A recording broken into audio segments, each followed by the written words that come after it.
आप सभी को नमस्कार, गुड मॉर्निंग। बहुत बहुत ये मुद्दा भारत से जुड़ा हुआ है, आप इसको देखिए और हम लोग आज इसके बारे में बात करेंगे। और वास्तव में वीडियो अच्छा लगेगा तो इसको शेयर कीजिएगा और मेरे चैनल को सब्सक्राइब कर लीजिएगा। आइए आज हम बात करते हैं कि इस देश में हमेशा बात ये उठते रहती है और बहुत सारे लोग कंफ्यूजन में रहते हैं कि क्या इस देश की राष्ट्रीय भाषा हिंदी है। तो साथियों, इसका एक लाइन में सीधा सीधा जवाब है, इस देश का राष्ट्रीय भाषा हिंदी नहीं है। तो आइए हम समझते हैं कि राष्ट्रीय भाषा, शासकीय भाषा और राजकीय भाषा क्या होता है। देखिए ये है, देखिए बोर्ड पे भी है, राष्ट्रीय भाषा, राजकीय भाषा और शासकीय भाषा। तो हम लोगों में आज तक ये कंफ्यूजन बना हुआ है कि अपने देश की राष्ट्रीय भाषा कौन सी है, और बहुत लोग यह मानते हैं कि राष्ट्रीय भाषा हम लोगों का हिंदी है, लेकिन नहीं साथियों। राष्ट्रीय भाषा का मतलब होता है कि किसी भी एक जो राष्ट्र है उसकी एक भाषा हो, लेकिन नहीं, यहाँ हमारा राष्ट्रीय भाषा केवल हिंदी नहीं है, यहाँ अनेक राष्ट्रीय भाषाएं हैं। आपको पता ही है कि हमारे यहाँ 22 राष्ट्रीय भाषाएं हैं, 22। अब देखिए हिंदी क्या है, तो हिंदी यहाँ का राजकीय भाषा कह सकते हैं, मतलब राज चलाने के लिए, या शासकीय भाषा, शासकीय भाषा है शासन चलाने के लिए। और शासकीय भाषा में बहुत सारी भाषाएं हैं, राजकीय भाषाएं में बहुत सारी भाषाएं हैं। अलग अलग राज्यों में शासन चलाने के लिए, राजकाज का काम करने के लिए अलग अलग भाषाएं हैं। जैसे बिहार में देखिए हिंदी भाषा है, उर्दू भाषा है सेकेंडरी यहाँ का, और राज्य चलाने के लिए राजकीय भाषा है। और ये राष्ट्रीय भाषा भारत का एक नहीं है।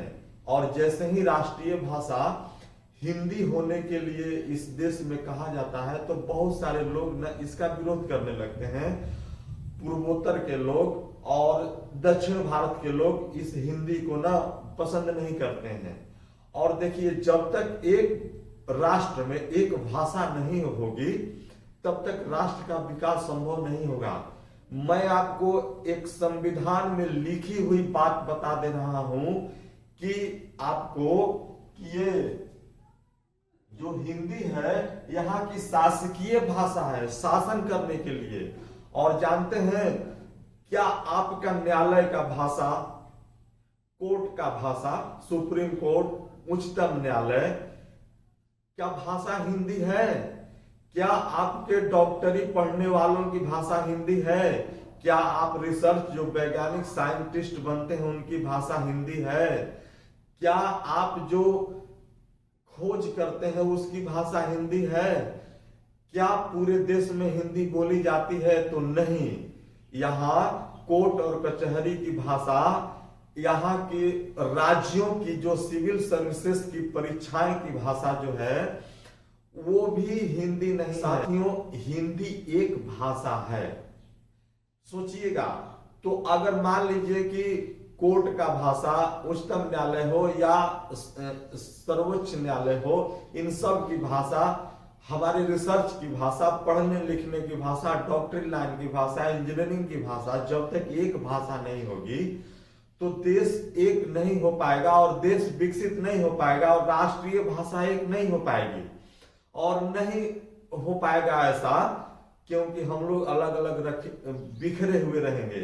और देखिए आप किसी भी आयोग में जब यहाँ किसी भी प्रश्न पर विवाद हो जाता है तो स्पष्ट लिखा हुआ है कि इंग्लिश भाषा में जो किताबें उपलब्ध होगी, जो इंग्लिश भाषा में उपलब्ध होगा प्रूफ, वही फाइनली प्रूफ माना जाएगा। हिंदी भाषा और अन्य कोई भाषा जैसे बंगला, असमिया, उर्दू, इनका कोई मतलब मायने नहीं है। आप समझिए कि यहाँ का सच मायने में प्राइमरी भाषा इंग्लिश है, इंग्लिश का ही महत्व है। आप देखिए कोई भी विवाद हो जाता है तो इंग्लिश भाषा ही ऑथराइज होती है, वो रजिस्टर्ड है कि उसका ही मान्य होगा। आप साथियों अगर आप इसको देखना चाहते हैं तो मैं इसको संविधान में दिखा देता हूं। तो देखिए साथियों यहाँ स्पष्ट तौर पर देखिए ये संविधान है, ये संविधान, और देखिए ये संविधान है और इसमें स्पष्ट तौर पर लिखा हुआ देखिए उच्चतम न्यायालय, उच्च न्यायालय आदि की भाषा। देखिए आपको यहाँ स्पष्ट तौर पर दिखा दे रहे हैं कि उच्चतम न्यायालय और प्रत्येक उच्च न्यायालय में सभी कार्यवाहियां अंग्रेजी भाषा में होगी। स्पष्ट तौर पर देखिए राष्ट्रीय भाषा का क्या मतलब है। राष्ट्रीय भाषा का मतलब होता है कि पूरे राष्ट्र की एक भाषा हो, लेकिन यहाँ अनेक भाषाएं हैं, ठीक है। राजकीय भाषा का मतलब होता है कि राजकाज चलाने के लिए वहां की भाषा उपयोग किया जाए, मतलब उस राज्य को चलाने के लिए, और उस राज्य की भाषा अलग हो सकती है। जैसे यहाँ बिहार के लिए अलग है, उड़ीसा के लिए अलग है, बंगाल के लिए अलग राजकीय भाषा है।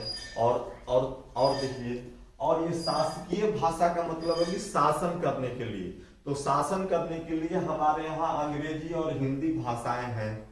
और इसका वरीयता है अंग्रेजी का, कोई वाद विवाद होता है ना तो अंग्रेजी में ही जो प्रूफ और प्रमाण उपलब्ध होंगे उसी को माना जाएगा।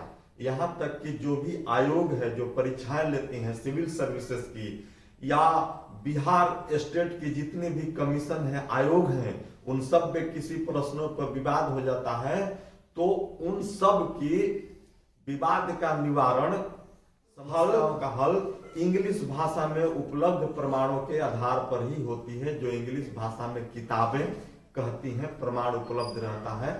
इसलिए साथियों देखिए, कोई भाषा कैसे राष्ट्रीय भाषा बन जाती है, जब उस राष्ट्र के अधिक लोग उस भाषा का उपयोग करने लगते हैं और उसमें ग्रामर बन जाता है, उसका व्याकरण, उसमें शुद्ध शुद्ध लिखने बोलने और पढ़ने की जब क्षमता विकसित हो जाता है कोई भी भाषा, तो वह भाषा राष्ट्रीय भाषा बन सकती है।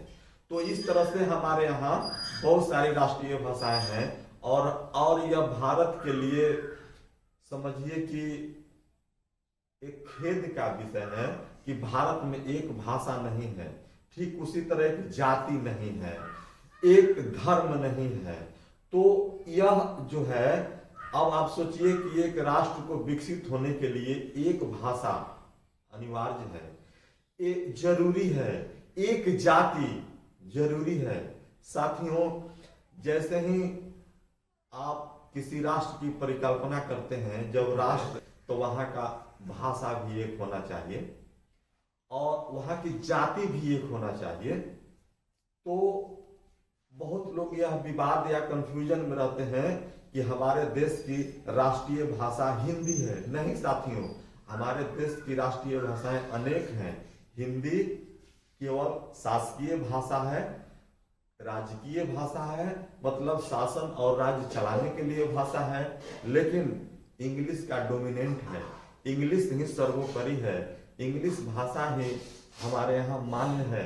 और आज भी सच पूछिए तो हम इनडायरेक्ट रूप से अपने यहाँ अपने भाषा का विकास नहीं कर सके हैं। पूरे वर्ल्ड में देखिए, अंग्रेज जो इंग्लैंड है उसका अलग अंग्रेजी है, अमेरिकन अंग्रेजी अलग है, फ्रेंच इंग्लिश अलग है, लेकिन हम लोगों का वही जो अंग्रेजों का दिया हुआ अंग्रेजी है वही है। हम लोगों का ना अपना भाषा है ना अपनी अंग्रेजी है, इसलिए हम लोगों को अपनी भाषा, अपनी अंग्रेजी, अपनी जाति एक करना होगा, तब यह हमारा राष्ट्र विकसित होगा। आपको कैसा लगा? अगर वास्तव में ये वीडियो आपको अच्छी लगी होगी तो इसको दोस्तों में शेयर कीजिएगा और मुझे सब्सक्राइब कर लीजिएगा। आप सभी को बहुत बहुत धन्यवाद।